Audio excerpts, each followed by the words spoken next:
Hola a todos, quiero darles las gracias al programa Conectando Centroamérica y al Centro de Promoción de Importaciones para los Países en Desarrollo por auspiciar este programa donde estamos muy orgullosos de poder colaborar para lograr mejorar las condiciones de oferta de nuestros productos exportables por parte de los productores de cafés especiales de Centroamérica. Va a enfocar estos módulos de capacitación en 5 capítulos diferentes. Vamos a empezar con el capítulo inicial del tema, el tema paraguas de todo el módulo, procesos innovadores en la producción y procesamiento de café. Y yo lo llamaría de cafés especiales, que es el nicho que queremos atacar, ¿verdad? Este módulo va a estar, o este capítulo de mi ponencia, o de lo que vamos a compartir, es muy enfocado en decirles quién soy yo, de dónde vengo, qué estamos haciendo ahorita, cuál es mi área de enfoque dentro de cafés especiales y de la parte educativa, que yo creo que es uno de los pilares más fuertes y sólidos que tiene esta industria, pero que a la vez es uno de los más débiles que tenemos en nuestra población de caficultores en Centroamérica. Hay mucho todavía por aprender, incluyéndome siempre yo de primero en esa fila. Entonces, sin quitarles más tiempo, la introducción de este capítulo, ¿verdad? Va a ser hablarles un poquito de mi propia experiencia.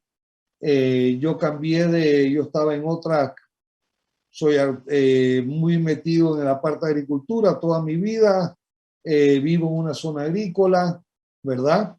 Y vamos a hablar un poco de mis experiencias en café.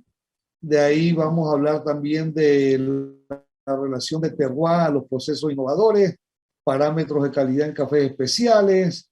Nos vamos a ir muy específico al tema de fermentaciones en los procesos, fermentaciones controladas en los procesos de café. Y al final vamos a tratar de buscar una relación de cuáles son los otros pilares que hacen falta fortalecer para poder tener más presencia en el mercado de cafés especiales, inclusive en nichos muy específicos de ese mercado, buscando un mayor valor agregado en nuestros productos o un mayor precio en nuestro café. Una de las bases de toda mi experiencia ha sido, pues, ser de una zona cafetalera. Vengo de una familia con tradición agrícola muy fuerte, siendo café uno de esos cultivos, pequeños productores aquí en Panamá, pero siempre hubo café en la finca de mis abuelos, y mis bisabuelos fueron de los primeros que sembraron café junto con otras familias en esta región de Panamá, que son zonas altas en un volcán que llega a los 3.400 metros de altura. En la falda de ese volcán, una zona muy fértil, pero que siempre ha sido el pivote de la caficultura panameña. Estudié agronomía, soy zamorano, trabajé muchos años, más de 15 años en enfoque de producción de bioplaguicidas, ensayos en distintos cultivos, siendo café uno de ellos, y en la parte de nutrición vegetal. De ahí hace aproximadamente 20 años, yo digo, mi vida cambió, o el rumbo de mi vida cambió al conocer lo que era el negocio del café, que nunca me había interesado de la manera en que pude visualizarlo. Empecé a sembrar café en Panamá, pequeñas fincas, ¿verdad? Con variedades locales, buscando siempre aprender cómo diferenciar cómo sabía el café de cada una de las fincas. Ya en esos tiempos había gente catando en Panamá, y fui discípulo de muchos catadores de mucho prestigio hoy en día, incluyendo a William Booth, a Joseph, que venían del área de tostar, y a otros productores que ya estaban catando aquí en Panamá, Francisco Serracín, Lamastu, etc. Ese grupo de profesionales en café en realidad me abrieron los ojos a la aventura tan bonita que significa para mí, el reto de ser sostenible, de ser el mejor, de brindar el mejor café posible a mis clientes, de aprender lo más que pueda de ellos y de mis compañeros, de mis colaboradores en la finca, cómo distribuir todas las cosas buenas, incluyendo la parte económica, de conseguir mayor valor agregado en mi producto o en mi oferta exportable. En base a eso, tuve la oportunidad de trabajar en otros países. Tuve varios años trabajando y viviendo en Etiopía, que es la cuna del café, en distintos programas de cooperación, y a la vez empecé a plantar mis fincas en Panamá. Ya yo venía procesando y mercadeando café de mi familia, de mi padre específicamente, que le compraba su café en cereza, yo me encargaba de toda la parte de proceso, certificaciones, fuimos la primera finca orgánica de café en Panamá, y de buscar nichos de mercado específicos en el incipiente mercado de cafés especiales hace 20 años. Estuve trabajando también en la zona nativa de aquí de Panamá o de las zonas indígenas, pues, específicamente con los Nové Buglé, que son el 90% de la mano de obra hoy en día de la industria de café panameña. Y pues aprendí mucho cómo poder transferir los conocimientos que ya tenía o que estaba desarrollando en conjunto con ellos, a gente con limitados recursos o con poca preparación técnica, pero con mucho espíritu de poder sobrevivir en su medio y usar café como uno de los principales productos para lograr esto. De ahí me certifiqué Q-Grader con el Coffee Quality Institute. Tuve mucha relación con tostadores, inicié 90 Plus con un tostador, de ahí me hice otra compañía con William, donde aprendí mucho del mercado, ¿verdad? Y compartíamos ese balance en que ellos aprendieran qué era ser un productor o las condiciones de producción nuestras y las presiones que teníamos los productores, y a la vez aprender cuál era el ambiente que había en los compradores de café y cómo estaba cambiando el mercado en esos momentos. De ahí me interesó mucho la parte educativa y empecé a consultar junto con William y otros profesionales, en proyectos muy específicos, y muy prácticos. Era aplicar conocimientos que ya estábamos usando quizá en nuestra propia finca o en nuestra propia oferta, en lugares con mucho potencial de calidad. En base a esta experiencia, pues ha sido mi currículum, básicamente. Entonces, ya aterrizando en lo que les quiero compartir, el caso para mí de Panamá es muy, muy de la mano con el resto de Centroamérica. Centroamérica siempre ha sido considerado como uno de los orígenes de café con mejor calidad o muy diferenciado, principalmente por sus altas acideces, que son reflejos de sabores muy intensos. El 100% también de la exportación, la oferta exportable de Centroamérica, fue hasta hace unos 15 o 20 años café lavado. Y era un café lavado de alta calidad, un café lavado muy limpio, que logró posesionarse en los mercados de café especial desde el inicio. Apenas abrió el concepto de cafés especiales, los principales actores de este mercado, ¿verdad? O los drivers o motores de esta tendencia de mercado fueron compañías como Starbucks o algunos traders que montaron programas muy específicos. Habían cambios muy fuertes a nivel social, principalmente en Europa, donde se estaba pidiendo igualdad de género, mayor beneficio a los productores, se crearon los programas de certificaciones en café, orgánicas, sociales, se empezó a controlar el uso de pesticidas. Yo pienso que fue una época muy revolucionaria,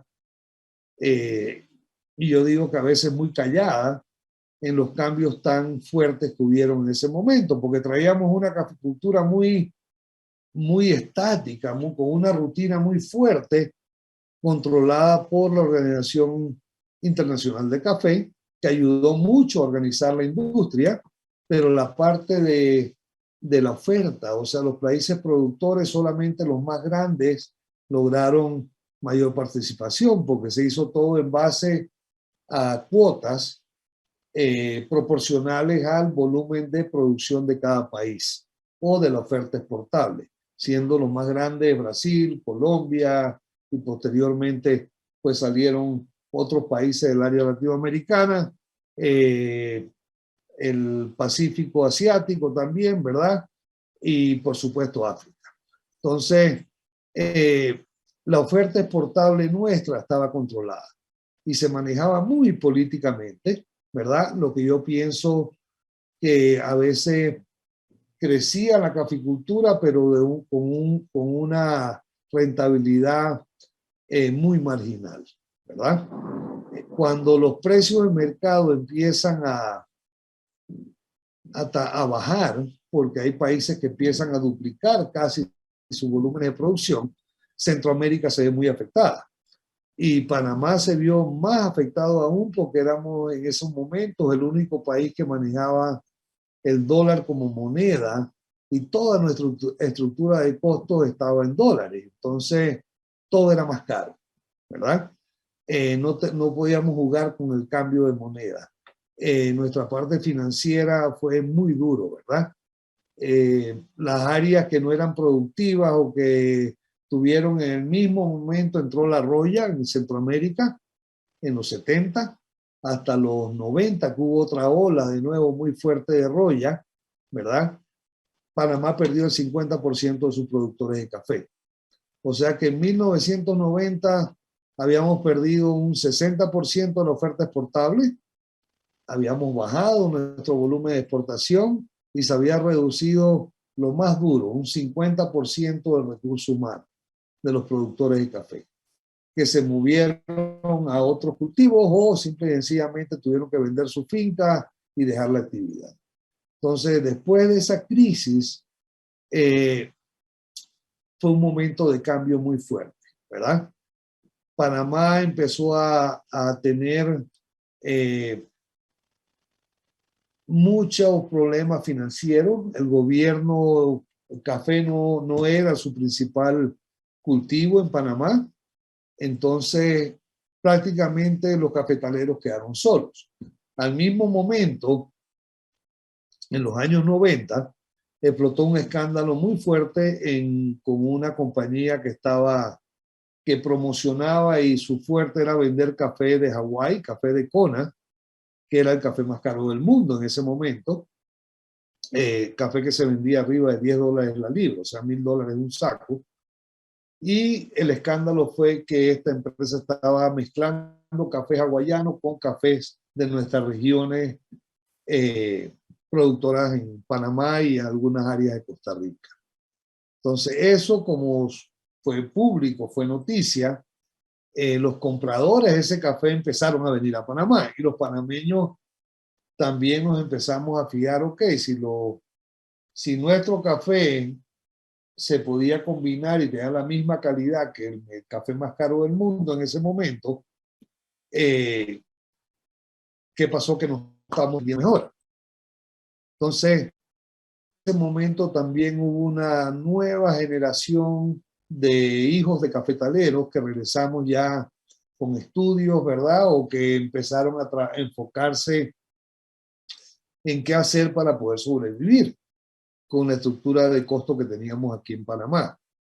Y lo que hicimos fue tirarnos directo al mercado. Empezamos a ver cómo podíamos venderle a tostadores. Para hacer esto, que no sabíamos cómo, empezamos a beneficiar o a comprar módulos de beneficios pequeños, a hacer algo del proceso beneficiado en nuestro propio café. Las leyes en Panamá cambiaron mucho, se abrieron, ¿verdad? Cuando se terminó el sistema de cuotas y cualquier persona puede exportar café de Panamá. Desde entonces hasta hoy en día, eso fue una estrategia muy buena que fue que el gobierno liberó el mercado. Digo, cualquiera puede exportar. No necesitas una licencia ni para ser productor, ni para ser intermediario, ni para ser beneficiador, ni para ser exportador. Que en algunos países de Centroamérica siguen siendo, pienso yo, algunos de los controles que pueden estar limitando el crecimiento específico, ¿verdad? De la producción de café. Pero bueno, eso fue una gran ventaja que tuvimos los panameños. La otra, nuestra región de producción en Panamá es un área muy pequeña, ¿verdad? Que se concentra alrededor de este volcán, que es la montaña más alta que tenemos en Panamá, con mucho microclima, ¿verdad? Panamá está en una zona muy estratégica climáticamente. O sea, Panamá uno dice, bueno, como el resto de Centroamérica viene de norte a sur, la orientación de Panamá es más bien de oeste a este, ¿verdad? Por lo tanto, la luminosidad nuestra varía un poco con otras regiones. Tenemos influencia del Caribe, del Pacífico, se unen 5 placas tectónicas en la región cafetalera nuestra, ¿verdad? Ese volcán o esa montaña fue la causa de que Norte y Suramérica se unieran hace 11 millones de años. Estos son factores que hemos ido aprendiendo y hemos ido aprendiendo cómo usarlos en nuestra promoción y en nuestra producción y en nuestra investigación, tanto agrícola como de mercado. Entonces, toda esa estructura que había, que los grandes beneficios compraban la cereza, todos los productores, se mezclaba, ese café se procesaba con muy buena calidad y se le pasaban a los traders. Lo más que habían eran marcas de estos exportadores, pero no se manejaban cafés ni siquiera con el nombre de sus fincas. Ok, uno de los factores más importantes que hemos tenido en Panamá en el cambio de café, en el cambio del negocio del café, ha sido que en vez de que haya un relevo generacional, hemos logrado integrar 2, 3 generaciones, ¿verdad? Mi padre, yo, mi hijo, en el negocio de café. Y cuando el negocio, como se llama, empieza a tener ese tipo de integración, se aprovecha la experiencia, la transición, que es donde me ubico yo, y la innovación, ¿verdad? Que son nuestros hijos, porque están trayendo más tecnología, más conocimiento al negocio. Eso pasó en Panamá.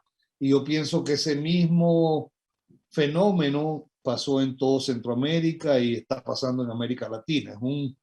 Es una tendencia que es el principal motor, pienso yo, el principal motor del éxito de los cafés especiales en nuestra región. Cuando la siguiente generación ve que todavía hay más oportunidades en el negocio de su familia. Entonces, otro de los cambios fuertes que hubo en esta integración de una nueva generación que venía con más educación, con niveles universitarios, con otras tendencias de negocio con más contactos, que hablaban otro idioma o que hablaban inglés, que es la lengua de negocio todavía, decidimos que teníamos que trabajar en grupo. Entonces organizamos la Asociación de Cafés Especiales de Panamá, que fue un cambio radical en la industria caficultora nuestra. Este grupo de productores, ¿verdad? Que éramos menos de 20, formamos la organización, seguimos la tendencia que estaba iniciando con la tasa de excelencia, no teníamos recursos para comprar una tasa, entonces decidimos organizar nuestra propia competencia con la ayuda de algunos compradores de café especial. Nuestra primera competencia, ¿verdad? De Besos Panamá, o lo mejor de Panamá, como la llamamos, y como la tenemos como marca todavía hoy en día, William Booth, que era uno de los tostadores que compraban, o familia de tostadores, ¿verdad? Su familia compraba cafés de Panamá, nos ayudó a organizar la primera competencia y la primera subasta, donde usamos una plataforma virtual. El éxito de esa primera subasta fue que se logró vender un café a casi $4, ¿verdad? Cuando el precio de bolsa estaba entre 60 y 80 centavos la libra.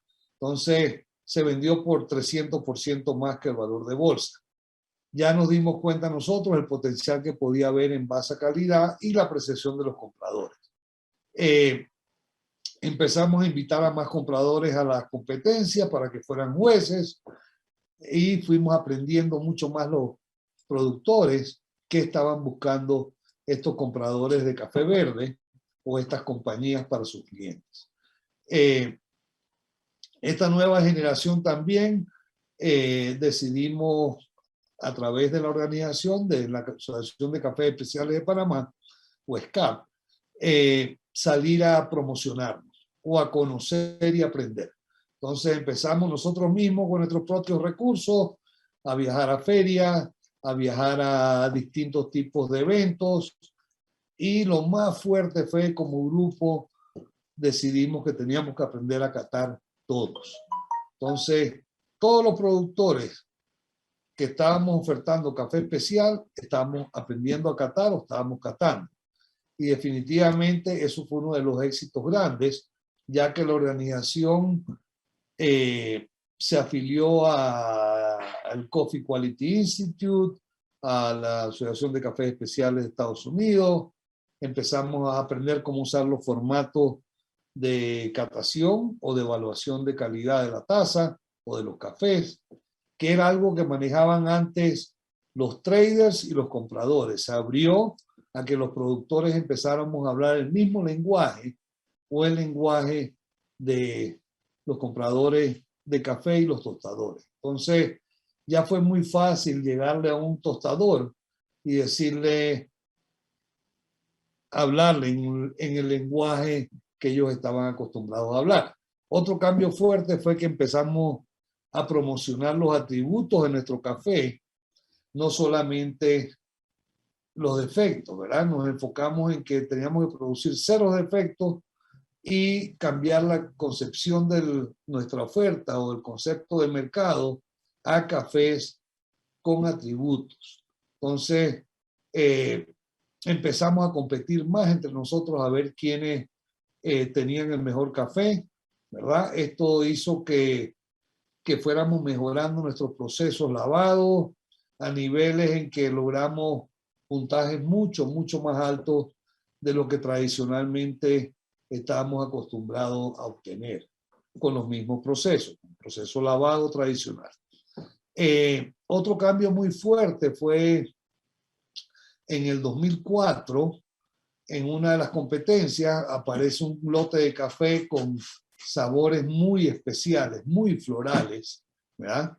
Que se distinguió y se ganó la competencia. Y cuando fue la subasta, ese café logró un precio de $20 la libra. Eso era el precio más alto que se había pagado en la historia por un café, en subasta o no subasta, ¿verdad? Y se rompen todos los esquemas de precios de cafés especiales con esta variedad. Entonces, aprendimos ya que Panamá se podía diferenciar o usar esta variedad como bandera de nuestro mercadeo y de nuestra promoción. Aunque eran muy pequeñas las áreas y muy pequeño volumen de oferta que había de geisha en ese momento, la Esmeralda, la familia Peterson, que eran los dueños de ese café, y compartieron toda la información de la variedad y nos dimos cuenta que la variedad venía de Etiopía. Varios de nosotros participamos en recoger toda la historia, cómo había llegado a Panamá. Nos dimos cuenta que estaban esas mismas parcelas en otras fincas y se empezó entonces a sembrar mucho más geisha en nuestro país. Esa colaboración entre los miembros de la Asociación de Cafés Especiales nos hizo esa colaboración competitiva, porque nunca dejamos de competir, pero siempre nos hizo aprender que compartiendo íbamos a lograr más. Entonces, no hay secretos casi entre las técnicas que tenemos nosotros, hay mucho aprendizaje entre los mismos productores, hay mucha innovación entre uno y otro, así que eso ha sido uno de los drivers o uno de los motores que nos ha ayudado siempre a estar innovando, ¿verdad? Esta competencia que ustedes pueden ver, pues hay varios, hemos estado participando por 20 años y hemos tenido la oportunidad de lograr premios entre los 10 primeros cafés en varios años. Este año logramos el segundo y cuarto lugar en la categoría de cafés naturales, varietales, pero hemos logrado primeros lugares con geisha, con catuai, que es la variedad, una de las variedades más importantes que producimos, pero que es un café con unos atributos de dulzura muy fuertes, ¿verdad? Y que se presta mucho para otro tipo de procesos y fermentaciones también. Pero definitivamente el Beso Panamá y la subasta del Beso Panamá ha sido la principal herramienta de mercadeo que los panameños hemos logrado consolidar por más de 20 años. Al romperse esto con la variedad geisha, yo pienso que el productor abrió un poco más la mente, que habían otras cosas, habían otros perfiles de taza, habían cosas nuevas que ofertar. De ahí varios de nosotros estábamos trabajando también en empresas consultoras en café, en distintos orígenes, y tuvimos la suerte de ir a Etiopía y aprender que habían otros procesos de café, que habían compradores que no venían a Centroamérica, que buscaban cafés naturales o cafés secados en su propia cereza, sin despulpar, y aprendimos técnicas para poder producir y secar esos cafés. Al regresar a Panamá, yo empecé a probar. Tenemos la finca certificada orgánica, la primera finca orgánica, y decidí también no usar agua. En ese momento el mercado estaba en un cambio muy fuerte hacia cafés sociales, cafés orgánicos, sin pesticidas, también cafés con género, toda esta cadena de incentivos para hacer cambios en la cadena de valor del café, principalmente en el área que manejábamos los productores o los beneficios que recibíamos los productores, el mercado empezó a preocuparse. Eso nos ayudó mucho también a orientar qué teníamos que hacer y qué teníamos que ofertar.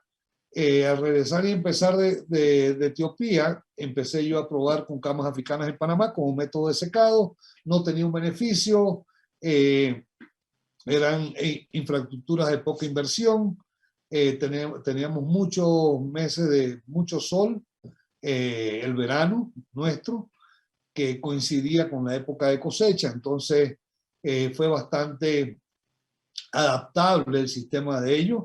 Cambiamos todos los materiales con que hacían las camas, las hicimos más eficientes, empezamos a medir distintos factores, ¿verdad? Humedad ambiental, humedad de la cereza, aprendimos que más que secar café era deshidratar una fruta, y esto muy pocos productores lo aceptaron, inclusive hubieron un par de años que no entrábamos a la competencia del Beso Panamá porque no producíamos café lavado. Hasta que un mayor grupo de productores empiezan a producir, a experimentar con estos nuevos procesos, ya que los compradores que venían, que habíamos conocido en Etiopía o en África, que invitamos a Panamá, empezaron a probar nuestros naturales y nuestros honeys y le buscaron un nicho en sus clientes para sus expresos, que era un café que exclusivamente compraban en Brasil o en África. Entonces, montamos un proyecto también con los Noves, ¿verdad? Que eran nuestros cortadores, son el 90% de la mano de obra de la industria en Panamá, y logramos montar una escuela de café con ellos. Fueron los primeros que creyeron en los ponis y los naturales, los productores más pobres de Panamá, pero también logramos que compradores de café especial empezaran a interesarse por sus cafés. Metimos 2 cafés de ellos que lograron posiciones en la competencia entre los 10 mejores. Eso fue otro cambio muy fuerte que tuvimos aquí. De ahí, después del éxito de este pequeño programa y cambiar toda la estructura de producción sin necesidad de invertir en un beneficio húmedo, muchos productores empezaron, principalmente pequeños, empezaron a probar. De ahí hubo un grupo de investigadores y de un programa que estaba trabajando en El Salvador, Fomilenio, enfocó parte de su plan productivo o su programa productivo de ese gran proyecto, que era un proyecto carretero, en la actividad de café especial. Entonces, conocí a las personas que estaban trabajando el proyecto. Esto fue sumamente coincidencial. Las personas que estaban encargadas de la parte técnica vinieron a Panamá, vieron el proyecto que teníamos con los Noves en su territorio y dijeron que era algo que se podía implementar muy fácil con pequeños productores del área de Chalatenango, Metapán y Oriente. En ese momento ya había formado una compañía que hoy en día se mantiene, Nairi Plus Coffee, con un tostador, donde estábamos mercadeando café de 90 puntos. De ahí yo salí de esa compañía y monté otra compañía que se llamaba High Q Coffee, junto con William Booth, donde lo que hicimos fue, en base a las cataciones y el networking de tostadores que él tenía y los productores que estábamos manejando en El Salvador, ligamos este proyecto a un programa buscando que con estos nuevos procesos, esos pequeños productores salvadoreños pudieran vender el café con su nombre, con su marca y con su región. En ese momento en El Salvador ningún productor de esto podía exportar porque no eran exportadores, no tenían una licencia de exportación ni la capacidad de tener volúmenes de llenar contenedores. Algunos de ellos producían unos cuantos sacos, ¿verdad? Pero fue muy interesante todo el fenómeno en que estos pequeños productores de repente empezaron a participar en la tasa de excelencia de El Salvador, donde sí tenían oportunidad de ofertar sus pequeños lotes. Al conseguir estos productores, de pequeños productores de Chalate, de Metapán y de Oriente, tener la oportunidad de competir en la tasa de excelencia, por supuesto que le abría puertas para su mercado en esa herramienta, pero lo más interesante de este proyecto fue que logramos que un exportador grande de El Salvador se interesara en ser parte del proyecto. Entonces, logramos que UNEX, que era uno de los mayores exportadores de El Salvador, fuera parte del programa y que nos ayudara en la parte de beneficio seco. Pues estos productores no tenían instalaciones. Parte del programa era montar pequeños beneficios donde ellos pudieran procesar su propio café. Pero en esa etapa fue crucial que un empresario grande de café o un grupo de productores grandes empezaran a apoyar este grupo de productores pequeños, lógico, con un beneficio. Aquí todo era negocio, pero también se dieron cuenta que ellos podían hacer lo mismo con sus propias fincas, con sus propios cafés. Este programa vendía los cafés hasta con la foto de la cara de los productores. Era un programa donde el género era el 50% de los beneficiarios, o mujeres productoras, muchas viudas en las áreas de conflicto de El Salvador en ese entonces. Entonces fue un programa que yo creo que marcó un hito en la producción de El Salvador. Al empezar los salvadoreños a ofertar estos nuevos procesos, ¿verdad? Que llevan otro tipo de fermentaciones también, los hondureños empezaron a darse cuenta, los clientes de café especial empezaron a preguntar, los ticos también Costa Rica empezó a moverse muy duro en esa línea, principalmente con los honeys. Ellos fueron la segunda compañía, yo creo que estaba ofertando honeys, ¿verdad? Y ese término honey llegó a ser en un periodo de 5 años una nueva categoría dentro de los compradores de café, del lenguaje de los compradores de café especial. Y el cambio fue que El Salvador, de cero café natural, los honey que exportaban, era 100% lavado, lo mismo que había pasado en Panamá, empezaron ciertos productores a ofertar ya este tipo de procesos con una alta calidad, como cafés especiales, logrando valores agregados mucho mayores. De ahí, los tostadores también empezaron yo le digo, a casarse con estos compradores, ya que la meta era que los pequeños productores encontraran un partner, un cliente en el mercado que buscara su café todos los años. Y en base a calidad se manejara la estructura o la negociación de precios. Una parte importantísima de este programa fue el entrenamiento. El entrenamiento básico de cómo sabía su café a los pequeños productores. Entonces, ese entrenamiento, esa capacitación en que ellos probaran un café que el tostador o su cliente que compró el lote de él, ¿verdad?, lo trajera de vuelta tostado e hiciéramos cataciones probando cómo sabía su café, fue un gran incentivo. De esta manera yo pienso que ustedes pueden ver la cadena, ¿verdad?, en que el proceso o lo que te da la calidad o las condiciones o características de tu taza de café son manejables, se pueden controlar. Lo primero que aprendimos a controlar aquí con los honeys fue que lo dice el nombre, fue la dulzura. Entonces, ese nombre se hizo muy pegajoso dentro de los compradores y habían compañías que llegaban buscando honeys naturales a nuestros países, y eso ha originado un cambio en que los productores nos interesemos en investigar, en experimentar, en probar más qué otras cosas le podemos sacar a nuestro café. Qué cosas intrínsecas de mi finca o de mi variedad podemos manejar en esos cafés. Y con esto yo pienso que es una buena reseña o plataforma para que ustedes puedan apreciar ahorita en el próximo capítulo cómo orientamos o cómo estamos desarrollando conceptos nuevos en la industria del café, donde yo pienso que Centroamérica puede liderar de manera muy determinante el significado de calidad en nuestra oferta cafetalera.